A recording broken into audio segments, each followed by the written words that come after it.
O governo venezuelano anunciou que vai libertar um número significativo, aspas, porque não sabemos quantos, de presos políticos venezuelanos e também de estrangeiros. Conta para nós. Sim, essa confirmação saiu de Caracas. O presidente da Assembleia Nacional, que é o Congresso lá venezuelano, que fez esse anúncio. Raquel, ele não disse quantas pessoas, né, foram soltas ou estão sendo soltas neste momento. Ele não se referiu, obviamente, como presos políticos, mas são presos políticos. E aí os nomes dessas pessoas estão sendo liberados na imprensa por conta de moradores, né? Então, familiares, parentes que sabem de quem está deixando a prisão, então um nome ou outro acaba ganhando visibilidade, né? A notícia de um ex-candidato à presidência, também uma analista política.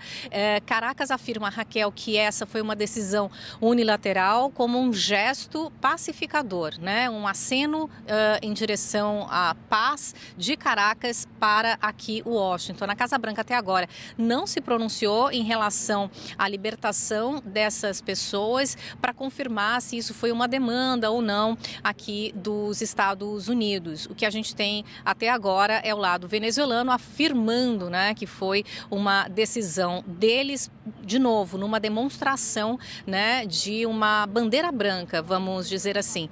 Até porque, Raquel, ontem, quando o Marco Rubio, que é o secretário de Estado, falou sobre as 3 fases que a Venezuela vai passar, a libertação dos presos políticos foi descrita pelo secretário de Estado como a fase 2, não agora. Segundo o Rubio, esse primeiro momento seria de estabilização, né, do país latino. Então é preciso a gente aguardar para saber o que os americanos vão dizer em relação a isso. Patrícia, muito obrigada pelas informações, pela sua participação aqui no Poder Expresso. Uma boa tarde para você em Washington. Gente, agora nós vamos direto para Genebra, na Suíça, conversar com o nosso analista de assuntos internacionais, o Renato Machado. Renato, você ontem falava, quando a gente via as 3 fases do plano americano, que a libertação de reféns não tinha que estar por último, tinha que estar primeiro. E aconteceu. Boa tarde, Raquel. Boa tarde a todos que nos acompanham. Exatamente, ontem a gente discutia essa questão de que parecia não ter dado muita prioridade para a democracia no plano de 3 passos, de 3 fases que havia sido apresentado pelo Marco Rubio. E como a Casa Branca ainda não se pronunciou, como a Patrícia acabou de informar, o que leva a crer que pareceu uma ação unilateral mesmo da Venezuela, como disse o presidente da Assembleia, o Jorge Rodríguez, que é irmão da presidente interina Delcy Rodríguez. Alguns pontos que eu gostaria de destacar. Primeiro, Jorge Rodríguez também, depois de uma conversa com jornalistas, ele agradeceu a algumas pessoas, entre elas o presidente Lula. Eu contactei algumas fontes no Itamaraty para saber se havia alguma gestão do lado brasileiro para libertar esses presos. Uma fonte me passou que existe essas gestões desde 2023 no âmbito dos acordos de Barbados para normalizar a situação política na Venezuela e que essas gestões foram intensificadas em 2024, depois das eleições e depois das prisões em massa após a eleição, que todo mundo sabe que deu a grande polêmica e que Nicolás Maduro se declarou vencedor, mas se recusou a entregar as atas eleitorais e, ao que tudo indica, o verdadeiro vencedor foi seu opositor Edmundo González.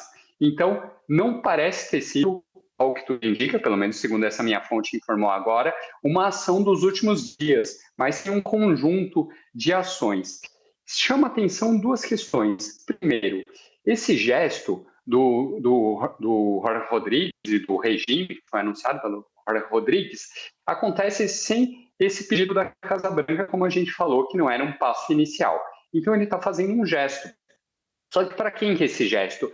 Eu não acho que seja apenas para os Estados Unidos, eu acho que é um gesto para o mundo, para falar, olha, aqui tem um regime que está disposto agora a dialogar, a atender demandas, mas não precisa ser na força, basta negociar, que as coisas podem acontecer. Mas, Renato, você acha que se não é para os Estados Unidos, é para quem? Para a Europa? Não deu para entender muito bem. Eu acho isso, porque com os Estados Unidos eles têm a relação de força. Eu acho que o gesto que eles estão fazendo justamente seria para a Europa, para outros atores, para se quebrar um isolamento, para se manter com aliados, não apenas aliados sul-americanos, como o Brasil, como Colômbia, que estão à frente da defesa da Venezuela, da soberania da Venezuela, mas tentar romper o isolamento que tem em relação a outros atores. Lembrando que o Emmanuel Macron ele pediu a libertação de presos logo no sábado, e esse também era uma bandeira que vinha da oposição. A Maria Corina Machado, ela também havia postado no próprio sábado, dia da intervenção americana, pedindo essa libertação. Então, eu acho que pode ser uma tentativa do governo de romper o seu isolamento com outras potências mais democráticas, para não ficar apenas nos latino-americanos, em China e Rússia, que, por enquanto, não teve muito efeito. Agora, Renato, como que você acha que a oposição venezuelana vai reagir a isso? É como se o regime estivesse tentando ganhar alguma legitimidade. Você acha que como que isso vai bater na oposição da Venezuela? Esse é um excelente ponto. A partir de faz poucos minutos, eu vi uma postagem do Alfredo Romero, que ele é o diretor da Foro Penal, que é a principal organização de direitos humanos da Venezuela.